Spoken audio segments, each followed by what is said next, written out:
Bismillahirrahmanirrahim. Assalamualaikum warahmatullahi wabarakatuh. Alhamdulillahi rabbil alamin. Allahumma salli wa sallim ala sayyidina wa nabiyyina wa maulana Muhammadin wa ala alihi wa ashabihi wa azwajihi wa dzurriyyatihi wa man tabi'ahum bi ihsanin ila yaumiddin, amma ba'du.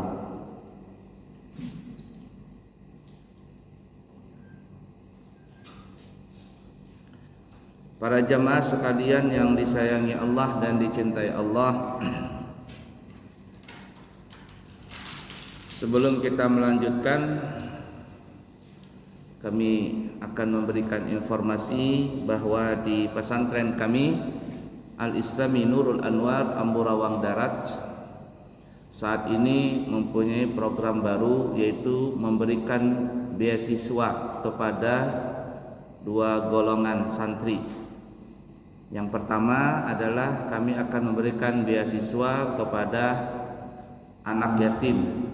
Syaratnya adalah bapaknya meninggal dunia dan ibunya tidak menikah lagi.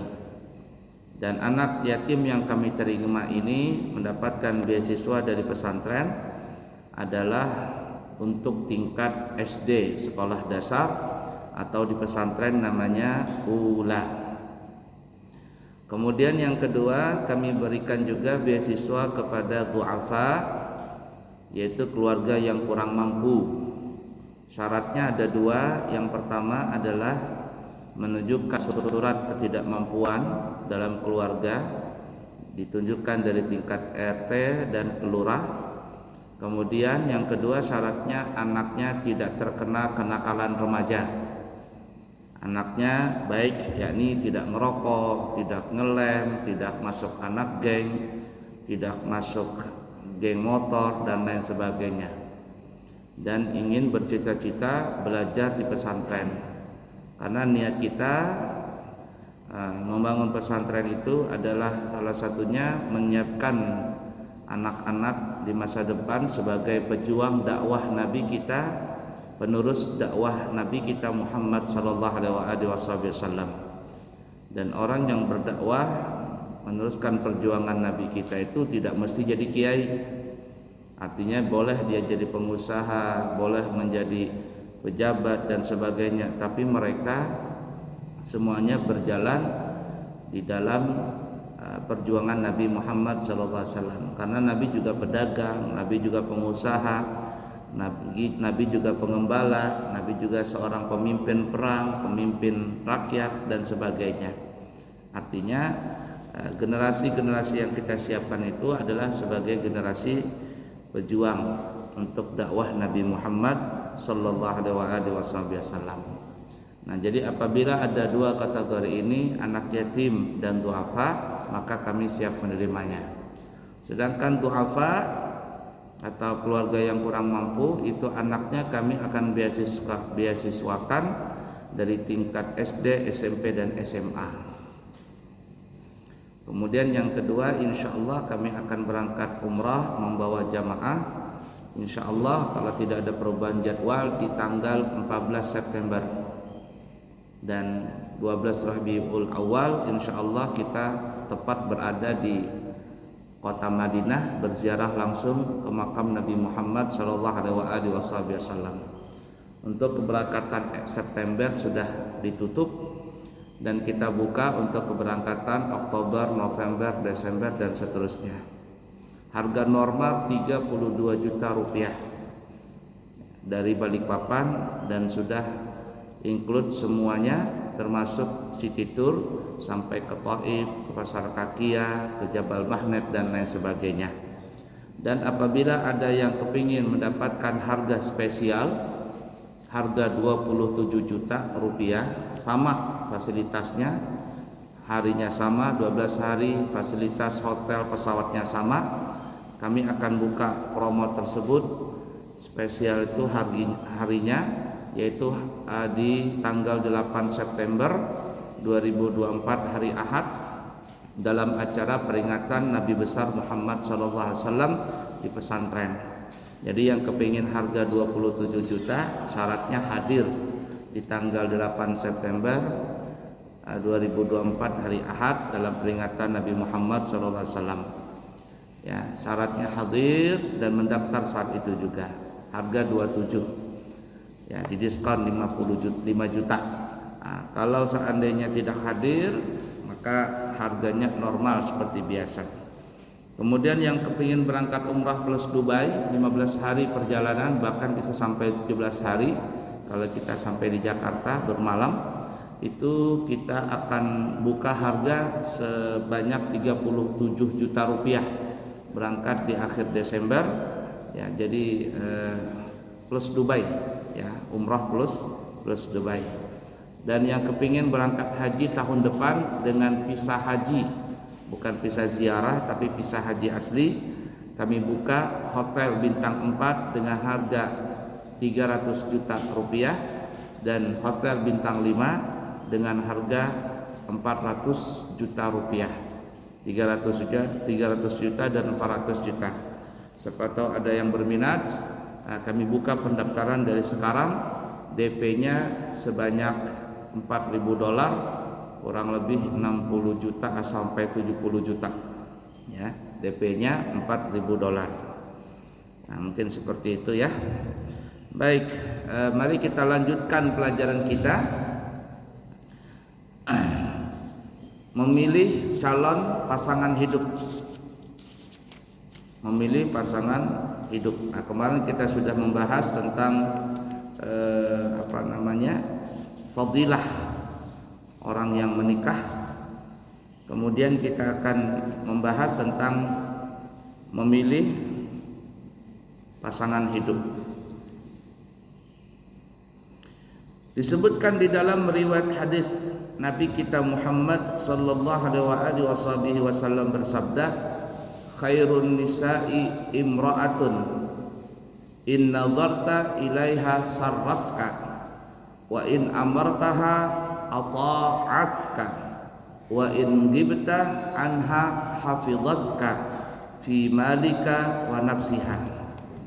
Sebaik-baik perempuan. Jadi kalau ingin mencari pasangan hidup ya, atau kita nih ya yang punya anak mau menikah, cari mantu yang bagaimana ini? Nah, jar Nabi sebaik-baik perempuan untuk dijadikan pasangan hidup, yaitu adalah perempuan yang apabila engkau memandangnya, maka dia akan menyenangkan hatimu.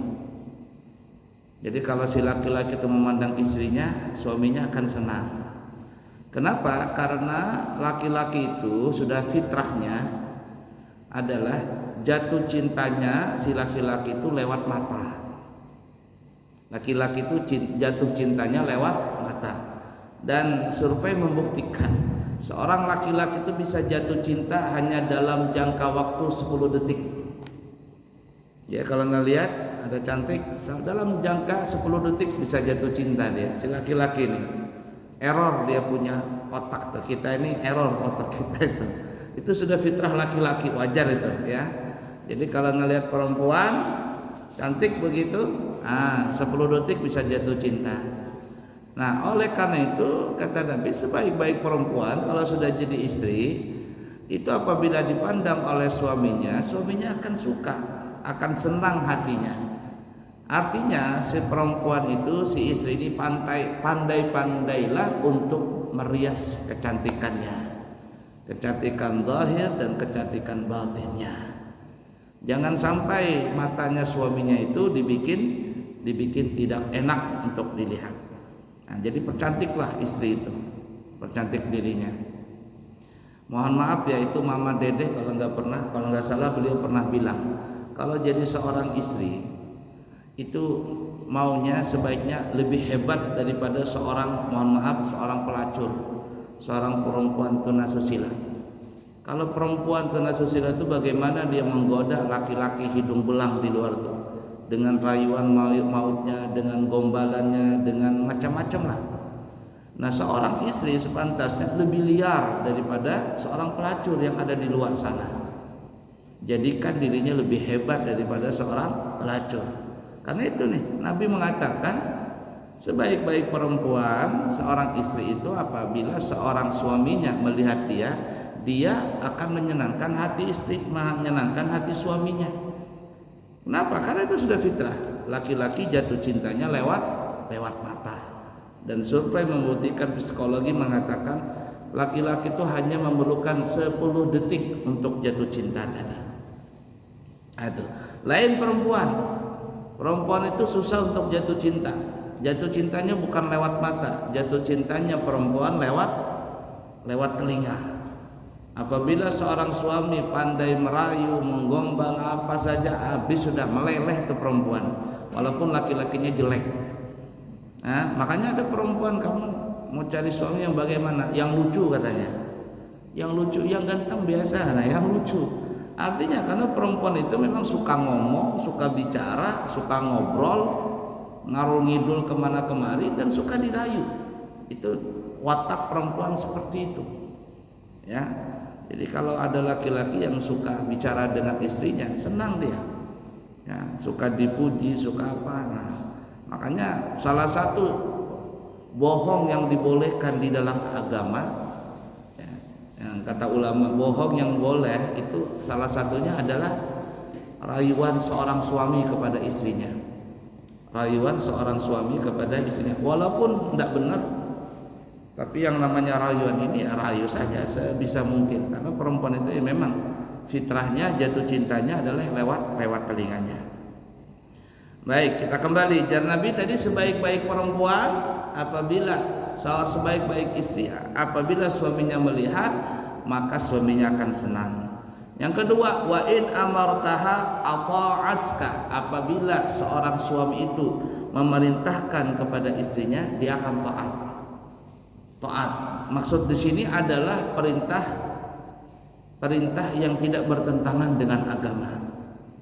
Kalau bertentangan dengan agama, seorang istri boleh boleh membangkang di situ. Umpama suaminya menyuruh untuk membuka jilbabnya, seorang suami umpama menyuruh istrinya untuk membuka auratnya pakai rok mini dan sebagainya, istri boleh menolak itu.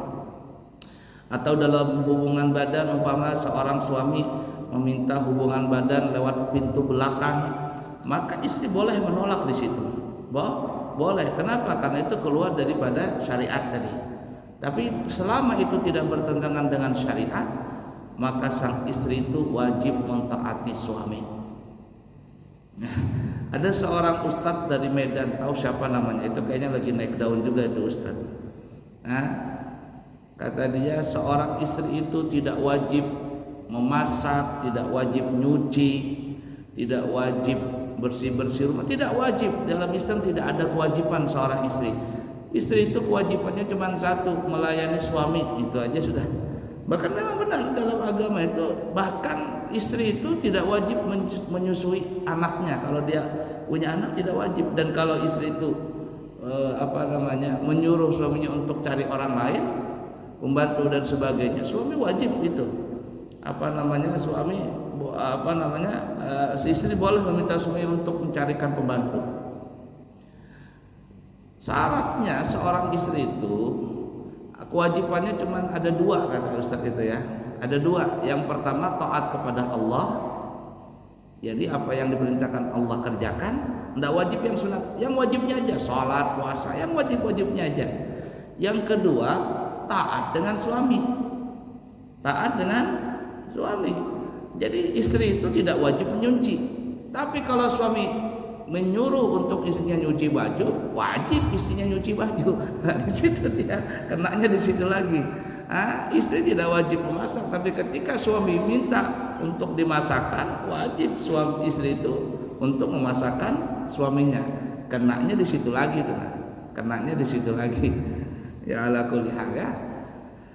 Nah, jadi apabila sang suami itu memerintahkan istrinya, tentunya dalam kebaikan ya, yang tidak bertentangan dengan syariat, maka sang istri wajib mentaati. Wajib hukumnya.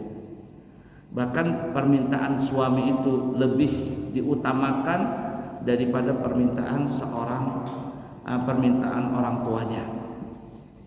Dulu ada ceritanya di zaman Nabi kita Muhammad SAW, ada seorang pasangan suami istri. Suaminya ini ikut perang. Jadi Nabi memerintahkan untuk berperang. Pergilah pasukan perang, pergi ke daerah sana. Berangkatlah pasukan perang ini, termasuk suaminya si perempuan ini. Nah, ketika mau berangkat, suaminya dipesan kepada istrinya, wahai istriku, kamu jangan keluar, jangan kemana-mana. Di rumah saja, semua persediaan lengkap sudah di rumah. Jadi tinggal di rumah saja, jangan kemana-mana. Siap wahai suamiku. Nanti setelah aku kembali, baru kita boleh jalan-jalan. Berangkatlah suami berperang. Nah, di dalam peperangan tersebut, di dalam masa peperangan, datang utusan dari keluarga istrinya ini. Ada orang datang, utusan dari keluarga istrinya ini, ngetok rumah, tok. Assalamualaikum, waalaikumsalam. Siapa di luar? Katanya saya keluargamu. Nah, ada apa ke sini? Katanya suami saya tidak ada, tidak boleh masuk. Oh iya, tidak apa-apa. Ada kabar apa? Bapakmu lagi sakit keras. Tolong ditengok. Oh begitukah? Begini saja, sampaikan kepada keluarga termasuk abah, suami saya nggak ada sekarang. Saya tidak bisa minta izin untuk keluar, apalagi pulang. Saya tidak bisa berangkat karena saya belum minta izin. Zaman dulu kan belum ada handphone, belum ada apa gitu kan ya. Sampaikan sana, saya minta maaf. Pulanglah ini orang, tak begitu. Nah, tidak lama kemudian bapaknya mau sakaratul maut nih, mau meninggal, bukan lagi sakit keras. Datang lagi kedua, ngetok pintu, tok. Assalamualaikum, waalaikumsalam. Ada apa? Bapakmu mau meninggal, sakaratul maut. Diminta engkau pulang. Katanya saya tidak bisa pulang. Suami saya belum izinkan pulang. Saya punya suami pergi. Tolong sampaikan kepada abah, kepada keluarga, minta maaf. Pulang nih utusan, ya menyampaikan berita tadi. Nah, kemudian yang ketiga, bapaknya meninggal dunia. Datanglah utusan ini ngasih kabar, tok. Assalamualaikum, waalaikumsalam. Siapa di luar? Keluargamu. Ada apa? Abahmu meninggal dunia. Kau diminta pulang untuk melayat. Katanya saya punya suami lagi keluar, lagi berperang. Saya tidak berani pulang kalau tidak ada izin dari suami. Sampaikan kepada keluarga, minta maaf lahir batin. Mudah-mudahan abah diampuni dosanya. Pulang nih utusan, dan ringkas kata dikubur dan seterusnya. Satu keluarganya ngomel semua. Anak kurang ajar, diapa-apain lah, disumpah-sumpahin lah. Ya sebagai anak menangis, bagaimana? Ya, tapi ya begitu saking taatnya si istri tadi kepada suaminya. Nah, kemudian berita ini disampaikan kepada Rasulullah SAW. Ini perempuan ini begini, begitu dan sebagainya. Apa jar Nabi? Justru kata Nabi, bapaknya itu telah diampuni segala dosa-dosanya. Bapaknya itu min ahlil jannah, termasuk daripada penghuni surga. Kuburnya menjadi kebun daripada kebun surga. Dosa-dosanya diampuni semuanya. Apa sebabnya? Kata sahabat, karena dia mempunyai seorang putri yang menjadi istri dari seorang suami yang dia taat kepada suaminya. Gara-gara itu semua dosa bapaknya diampuni. Oh, bayangkan seperti itu. Tidak ada kegawatan yang lebih besar daripada orang tua yang meninggal dunia tadi. Tapi Masya Allah, perempuan ini luar biasa taat kepada suaminya. Nah, itulah jarang sekarang ya perempuan yang bisa begitu, jarang. Yang ada keluar nggak izin, blok jalan ke sana, jalan kemari. Ya, naudzubillahi min dzalik. Nah, ya. Jadi syarat yang kedua, apabila diperintahkan oleh suaminya dia taat. Nah, kemudian yang ketiga, wa in ghibta anha hafizaska fi malika wa nafsiha.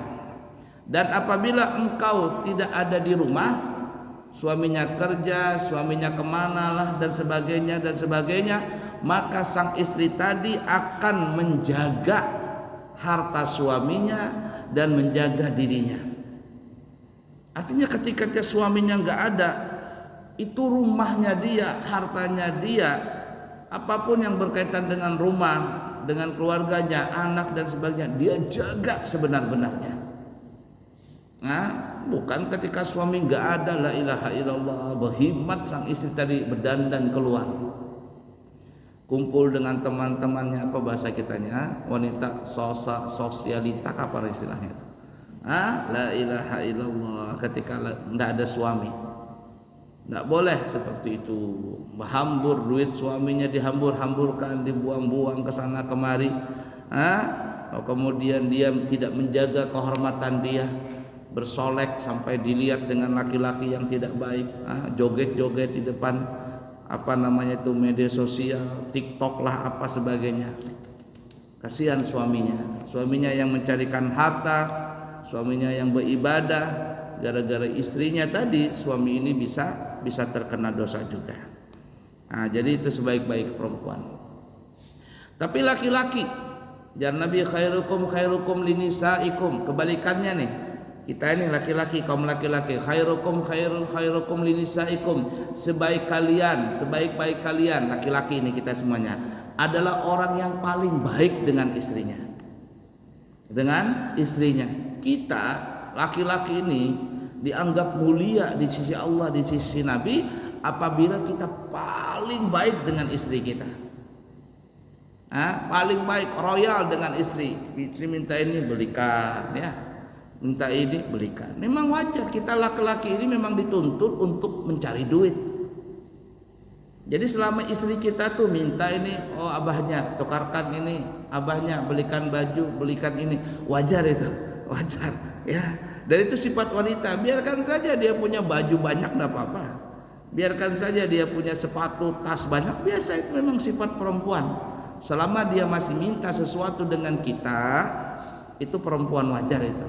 Tapi kalau perempuan sudah tidak mau minta lagi dengan kita, tidak minta belikan lagi, itu sudah keluar dari watak seorang perempuan, keluar dari watak seorang istri itu. Biarkan, kita memang dituntut laki-laki ini untuk bekerja, untuk cari duit sebanyak-banyaknya, tidak lain untuk anak istri kita juga larinya, ya. Jadi kata Nabi, sebaik-baik kalian adalah orang yang paling baik dengan istri kalian, royal dengan istri, tidak memukul istri, memuji istri, memberikan yang terbaik kepada istri, itu yang begitu tuh, ya, seperti itu. Ala kulli hal.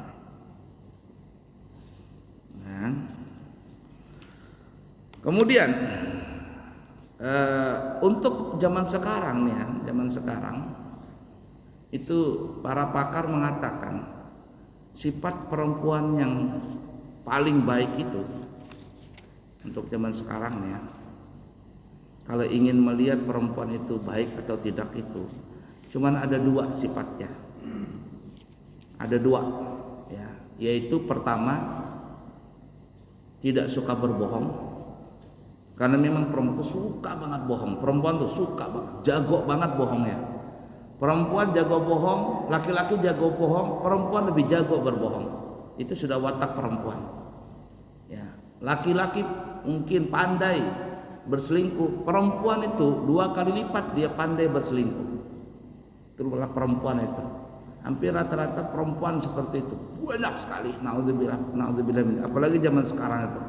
Laki-laki pandai selingkuh, perempuan 2 kali lipat lebih hebat dari selingkuh dia. Pandai dia berbohong, nah itu perempuan tuh. Makanya sifat yang paling baik perempuan itu kalau kita lihat nih ya, untuk zaman sekarang ada 2. Yang pertama, dia tidak bisa berbohong, jujur, ya, itu yang paling penting perempuan itu. Yang kedua, perempuan itu suka minta maaf dengan suaminya. Kalau 2 sifat ini ada, Masya Allah, surga itu. Tapi kenyataannya perempuan suka berbohong. Yang kedua, perempuan itu susah minta maaf dengan suami. Ya, susah. Lihatin saja perempuan, hampir susah dia minta maaf dengan suami. Yang ada apa?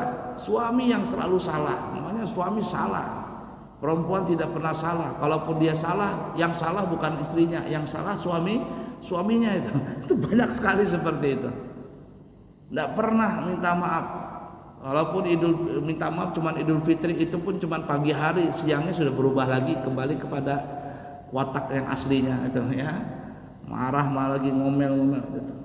Kalau ada dua sifat ini, perempuan itu tidak suka berbohong, dan yang kedua sering minta maaf dengan suaminya. Masya Allah, itu perempuan paling baik. Dikit minta maaf, dikit minta maaf. Memang seperti itu, aturan mainnya seperti itu. Seorang istri yang minta maaf kepada suami, bukan suami yang minta maaf kepada istri. Tapi kenyataannya terbalik. Laki-laki yang minta maaf kepada istri terus-terusan, sedikit salah, pokoknya bagaimanapun, mau salah mau benar, suami yang minta maaf duluan kepada istri. Nah, itu kacau itu ya. Nah, adapun sifat laki-laki untuk mencari laki-laki yang baik, termasuk kita semuanya nih ya, berubah sifat kita ini kalau ingin jadi baik itu ada dua sifat kita. Apa itu? Yang pertama jujur, jangan suka bohong. Kita suami jangan suka bohong. Ya, jangan suka bohong, jujur aja. Yang kedua tanggung jawab. Kalau ada dua sifat ini di dalam seorang laki-laki, Masya Allah ini baik sudah laki-laki itu. Seorang perempuan mendapatkan suami seperti itu, jujur dia dan bertanggung jawab sebagai suami.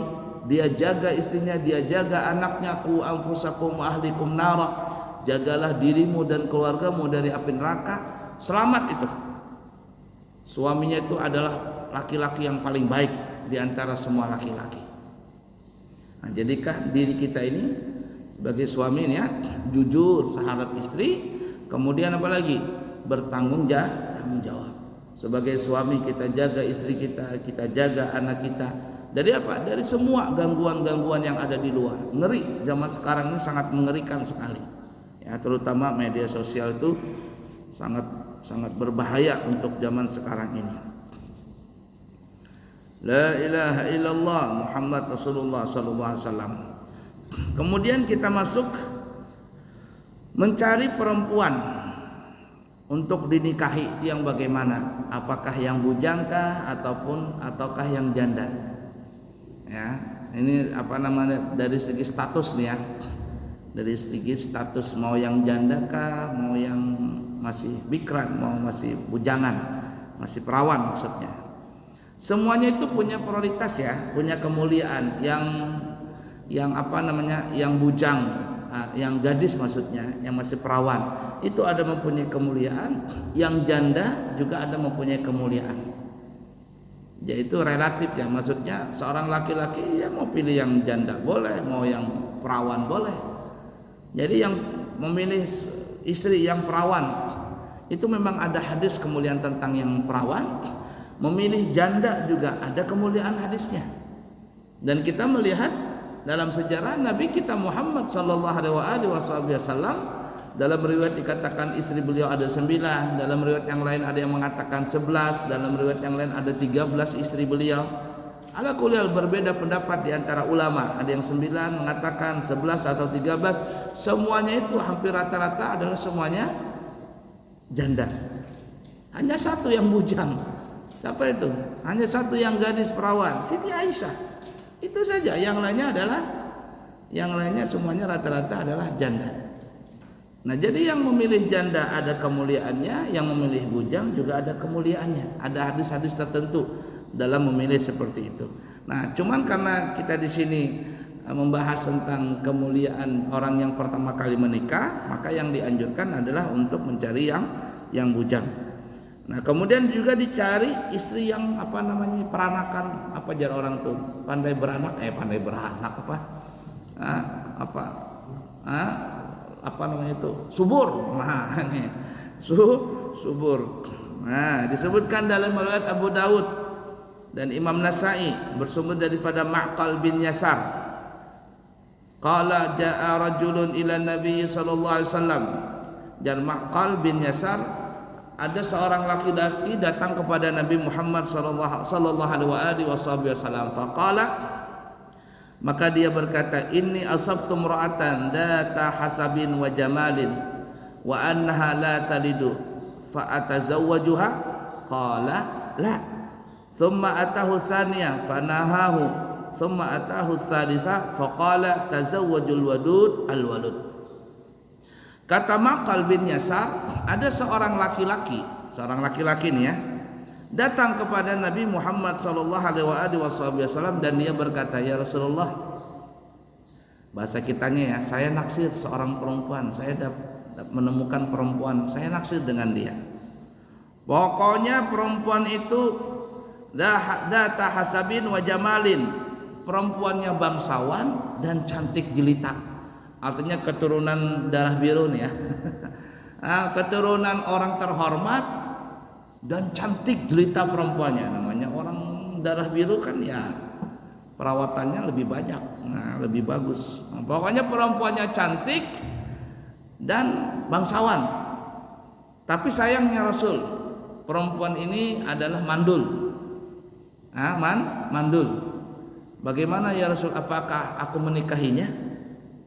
Qala la. Kemudian kata Nabi, jangan kau menikah dengan perempuan itu. Pulang si laki-laki ini, ya namanya sudah jatuh cinta, bagaimana? Mikirin, datang lagi kepada Nabi, tanya lagi kepada Nabi, gimana ya Rasulullah? Saya ini sudah jatuh cinta nih, boleh nggak saya menikah dengan perempuan itu? Cantik orangnya, kemudian apa lagi? Keluarganya keluarga terhormat, cuman saya, ya dia tidak bisa melahirkan, la talid, artinya mandul bahasa kitanya. Yang kedua kata Nabi, lah jangan kau nikahi perempuan itu. Datang pulang lagi, lama datang lagi yang ketiga kali, maksa nih ya, maksa. Tolong ya Rasul, nikahkan saya dengan perempuan itu. Kata Nabi, sudah gini aja lah, ya pesan Nabi, tazawwajul wadud al walud. Kalau kau ingin menikah juga, carilah perempuan yang dikasih peranakannya subur, ya. Al wadud ya, ini bahasa kitanya itu apa bahasanya, subur kah? Al wadud penyayang, wal walud ya yang bahasa kita itu subur. Cari nang subur. Makanya orang bahar itu kan kalau anak mencari bini, kemenak menikah lawan mana anak tunah. Itu mah pinggulnya itu kecil jadinya, cari pinggul nang ganal jadinya. Kenapa? Itu peranakannya banyak nanti bisi anak. Karena orang zaman dulu kan apa ya? Banyak anak, banyak rezeki. Tapi orang zaman sekarang udah bisa dilarang-larang kekanakan. Kita bahar itu kalau menikah paling-paling sesama keluarga, sesepuan ya, sesama sepupu, satu suku ya, satu suku, terkadang satu daerah. Tapi zaman sekarang nggak ada lagi sudah. Ya, tidak ada lagi orang menikah Jawa dengan Bugis dengan Butun dengan Banjar, macam-macam sudah bercampur aduk, apalagi di Balikpapan ini. Dulu orang menikah sesama daerah, sekarang menikah jauh-jauh. Nikahnya dengan istrinya dari Jawa, dari Sumatera, bahkan sampai ke luar negeri orang menikah. Ya ala kuliah. Kenapa? Karena dunia zaman sekarang ini walaupun jauh terasa dekat. Apalagi zaman sekarang ini, ada saya baca media sosial itu kalau nggak salah ada 71 negara atau berapa ya, 71 negara kalau nggak salah sekarang masuk ke negara itu tidak perlu pakai visa, tidak perlu pakai visa. 71 negara kalau tidak salah ya, terutama di Asia ya, termasuk Turki itu tidak perlu pakai visa ya, Jepang Korea kan tidak perlu pakai visa. Nah zaman sekarang ini orang yang ke Singapura atau ke Malaysia tiketnya lebih murah daripada ke Jakarta. Karena tiket ke Singapura lebih murah daripada ke Jakarta, ya. Nah itu ya. Kemudian di dalam riwayat yang lain, ya juga Nabi menyuruh untuk menikah dengan yang perawan kan ya, dengan perawan. Disebutkan di dalam riwayat yang banyak sekali meriwayatkannya, Imam Bukhari, Imam Muslim, ya Ibnu Majah, Tirmidzi, Nabi kita bersabda dalam riwayat Jabir. Qala lahu, Nabi berkata kepada Sayyidina Jabir, "Ya Jabir, tazawwajta bikran am thayyiban?" Qala thayyiban. Faqala hal la tazawwajta bikran tula'ibuha wa tula'ibuka. Jadi Rasulullah pernah bertanya kepada Jabir, "Ya Jabir, kamu mau menikah?" "Ya ya Rasul." "Kamu menikah dengan perempuan yang mana? Thayyiban, bikran am thayyiban?" Perawankah atau nang janda, bahasa kita ya. Ya, abah pilih perawan, lagunya Bahri kan ya. Perawankah atau janda ini? Kata Nabi. Kata Jabir, ulun memilih nang janda ya Rasulullah. pilih nang janda ya, selera yang begitu. Apa kata Rasulullah? Engkau memilih janda? Ya, kata Sayyidina Jabir. Kata Nabi, halla tazawwajta bikran tula'ibuha wa tula'ibuka.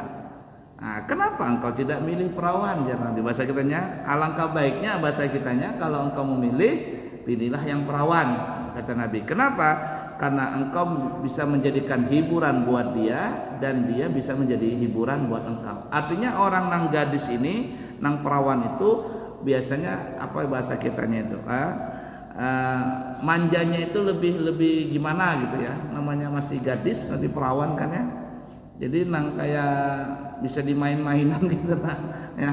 Lain janda, kalau janda itu kan ibarat kata ya pengalamannya lebih banyak gitu kan ya, tapi yang perawan itu biasanya lebih banyak bergaya-gaya. Apa bergaya-gaya? Lebih banyak apa namanya itu? Manja, bermain-mainan tuh ketujuh gitu nah ya. Nah itu ada, kalau kita ngelihat orang menikah tuh yang perawan, masih perawan tuh kan lucu tuh ya, apalagi nggak pernah menikah, nggak pernah berpacaran. Jadi ketika selesai akad nikah ketemu aja ibarat kata begitu aja, dipegang laki-laki, nggak pernah perempuan ini. Jadi selesai akad nikah suaminya itu mau salaman begitu, perempuan itu katanya nggak pernah dipegang laki-laki kecuali bapaknya saja. Jadi ketika mau salaman dengan suaminya, katanya takut, takut. Ya Allah, ini masya Allah, ini perempuan seperti itu tuh. Perempuan zaman sekarang mana ada, susah cari yang seperti itu. Dia mau salaman dengan suaminya itu sudah halal kan, malu bukan main dia. Keringatan dingin, laki-laki juga begitu, suaminya juga bingung. Bingung. Nah, itu yang lucunya di situ tuh. Lucu kita ngelihatnya. Subhanallah. Tula'ibuha wa tula'ibuka. Jadi bahasa kitanya bisa bergaya-gayaan antara nang bujang tadi ya, karena bujang itu biasanya lebih manja dia. Nah, ala kulli hal itu apa namanya? Kemuliaan orang menikah dengan yang bujang, yang perawan. Ya, ala kulli hal ya. Tapi orang yang menikah dengan janda itu juga mempunyai kemuliaan ya. Yang jelas Nabi mempraktekannya dulu, apalagi janda itu bukan janda yang bercerai suami ya, bukan cerai hidup, tapi cerai mati. Kalau janda itu cerai mati itu luar biasa ya, apalagi dia masih punya anak banyak, kemudian keluarganya nggak mampu, itu paling baik menyantuni seorang janda itu adalah dengan menikahinya. Itu ada Ustadz Khalid Basalamah, katanya sebaik-baik seorang laki-laki menyantuni janda, sebaik-baiknya ya, menyantuni janda itu dengan cara menikahinya. Kenapa? Ketika menikahi seorang janda, maka menafkahi itu menyantuninya bukan lagi sunnah, tapi hukumnya menjadi wajib. Dan juga menghilangkan daripada bahasa kitanya fitnah. Kalau ada seorang laki-laki cuma nyantunin kepada janda-janda, itu bisa jadi fitnah. Janda terus disantuni, itu aja dikasih, nah jadi fitnah. Tapi kalau sudah dinikahi selesai, maka menyantuni itu bukan lagi hukumnya sunnah, tetapi hukumnya wajib. Bukan nyantunin tapi menafkahi itu. Nah, jadi kata Ustadz Khalid Basalamah, sebaik-baik laki-laki menyantuni janda adalah dengan cara menikahinya. Dan sebaik-baik menyantuni anak yatim adalah menjadikan dirinya sebagai ayah tirinya. Jadi artinya orang yang menikah dengan janda itu ada kelebihan tersendiri, orang yang menikah dengan perawan juga ada kelebihan tersendiri, dan itu kembali kepada sang laki-laki. Dia mau pilih yang statusnya perempuan itu gimana, terserah. Ada orang yang menikah, saya suka dengan perempuan yang lebih tua dari saya, katanya. Ada juga, ya, aneh juga kan. Ya. Jadi kalau melihat yang perempuan yang lebih tua, yang lebih yang lebih keibuan, dia lebih senang. Ada juga laki-laki, saya suka dengan anak-anak, dengan perempuan yang manja-manja gitu. Ada juga. Jadi kembali kepada selera masing-masing. Artinya sekali lagi, orang yang memilih perawan itu ada kelebihan sendiri, orang yang memilih janda juga ada kelebihan tersendiri. Begitu juga seorang perempuan, ada yang suka dengan duda, Ada yang suka dengan apa namanya, jarang kita zaman sekarang Pak, berondong. Ada juga. Ya, macam-macam. Sifat manusia itu tidak bisa dipaksakan karena itu selera lumrah dari sifat seseorang ya. Jadi bermacam-macam. Bahkan ada yang lucu. Dia nggak mau nikah dengan duda. Dia tidak mau nikah dengan yang masih bujangan. Maunya dengan orang yang sudah punya suami. Ada juga begitu. Katanya saya nggak selera dengan yang punya apa namanya itu, yang masih duda, nggak mau katanya. Nggak juga suka sama yang berondong, yang masih muda. Nah, saya khususnya kalau ada suami yang sudah punya istri, saya mau katanya. Jadi ada juga perempuan aneh juga. Nah, aneh juga sampai terkadang pas ketika menikah tuh suaminya langsung menikah dua. Ya, di Madura kan, di mana sekali dua menikah. Oh mah hebat benar ilmunya itu jarnya. Bukan hebat benar ilmunya, memang takdirnya begitu, suratan takdirnya begitu. Ada yang sekali 3 betatai. La ilaha illallah, ada itu. Bahkan kalau kita lihat di itu yang istri pertama menikahkan suaminya ada. Ya, suaminya punya istri 2, istrinya yang melamarkan, mencarikan. Istrinya. Kemudian sudah menikah tuh di Khalid Basalam itu dia cerita. Dia kan punya istri 2, satu di Sulawesi, satu di mana kata Ustaz Khalid Basalam. Yang satu mu'alaf tuh, orang Cina ke orang mana tuh dia cerita tuh. Ini yang berdua ini bilang kata kepada Khalid Basalam, katanya kapan lagi mau menikah katanya. Sudah menikah, cari istri lagi katanya. Nah, 2 aja dah habis bahasa kitanya, disuruh lagi menikah. Nah, itu jarang perempuan yang bisa seperti itu, yang ada kadang mau membagi. Kata istrinya, pian bahaya boleh menikah lagi asalkan dengan 3 syarat. Apa jawabannya? Yang pertama syaratnya pian cari bini nanggungas lebih dari aku. Jar lakinya gampang itu. Kalau nanggungas daripada ikam banyak gampang. Yang kedua lebih kaya daripada aku. Gampang itu. Yang ketiga langkahi mayat aku.